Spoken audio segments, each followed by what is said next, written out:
Hey, what's up, guys? This is your RacePace coach, and today we'll go over our sectional and NWAG results. Okay, I know sectionals and NWAG was about almost a month ago.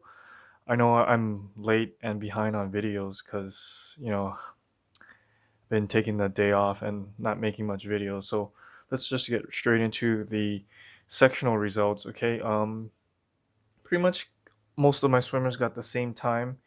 It's a little difficult every year going to sectionals, preparing for a trip and um, having them be ready for a big meet in the mainland. And because we live in Hawaii and traveling to the mainland, it usually takes a toll out of the swimmers, especially when they skip practice at least one day before a meet or 2 days before a meet, and then having them adjust to a different climate, different environment.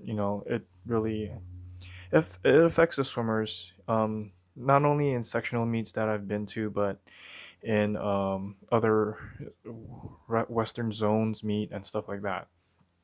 um, you can definitely see the kids have a little bit difficulty adjusting on their first day, and then second, third, fourth day normally they get better and adjust to a climate and the environment. Okay, so for sectionals, my swimmers, they got the same time.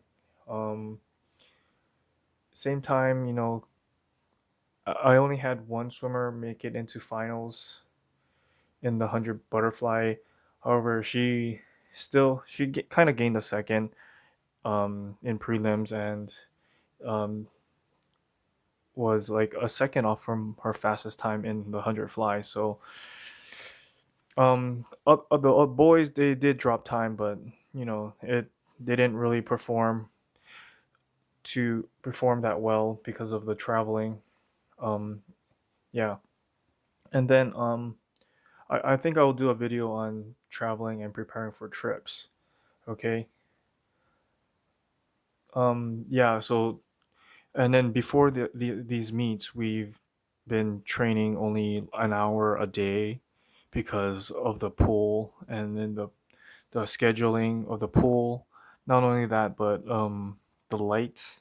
We couldn't we couldn't practice from 6 p.m. to 7 p.m. because that's when it's dark and the pool lights were broken. So we couldn't really practice for more than an hour. We did dry land for an hour 30, and then hour of race pace, which kept them at the same time, and there were improvements on most of their swimmers events, but it wasn't really enough to get them into finals. um but then the next week we had the NWAGs, Northwest Age Group Regionals. My swimmers did pretty good up there. The I have a 13-year-old boy that did a 52.60 on the 100 fly, 53.67 on the 100 back. They all these four athletes, they came in first in their events. So 11-year-old boy, 26.16 on his 50 fly. He came in top three in most of his events. Um, yeah, and then I have a 12-year-old boy who did a 104 on his 100 breast, and then 11-year-old girl who did a 56.42 in the 100 back. Back to my 13-year-old boy. He just turned 13. I think the meet was in March. It was the third week of March, and then he aged up January, at the end of January. So a month and a half from aging up from being 12 and getting first place in the 100 fly and 100 bag isn't that bad. Okay. Um, he's close to the state records in the 100 fly and 100 back. So hopefully when we get 14, he breaks those state records and hopefully gets under 50 for the 100 fly and 100 back. Okay. Yeah, so these are my results. I do have other swimmers who also drop time um, in their events. And this is from just doing 1 hour practices um, 2 months. We had I believe we had 2 months of 1 hour practices before 1 hour of swimming practice before the meet. Um, and preparing for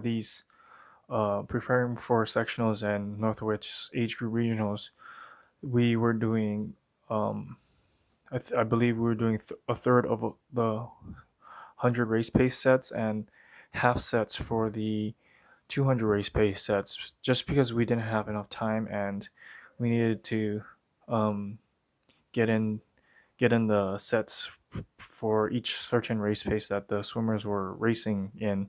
So yeah, I believe that if we had an extra hour, it would have helped us a lot in preparing for um, these two big meets. But you only can do what you can are dealt with, with 1 hour practices.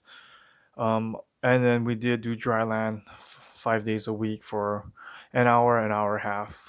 I think an hour. Yeah, just doing leg works, core and arms. Okay, with lots of medicine balls, lots of heavier medicine balls around the 30 to 50 pound weights for the sectional kids. The NWAG kids were around the 30 to 40 pounds, maybe 25s. Okay, so yeah, so these are pretty good, I believe, for doing 1 hour practices and for kids around their age group. Okay, um, these were the top performers for my regional group. Um, didn't really have that much top performers for the sectional group. Okay, so yeah, this is my first video back. So from making videos since March. So it's been a while since I made another video. So if you have any questions, just leave it in the comments below, and check out my book again. It's in the link description. It teaches you how to do RacePace. Okay. Um, thanks for watching, and I'll see you in the next video.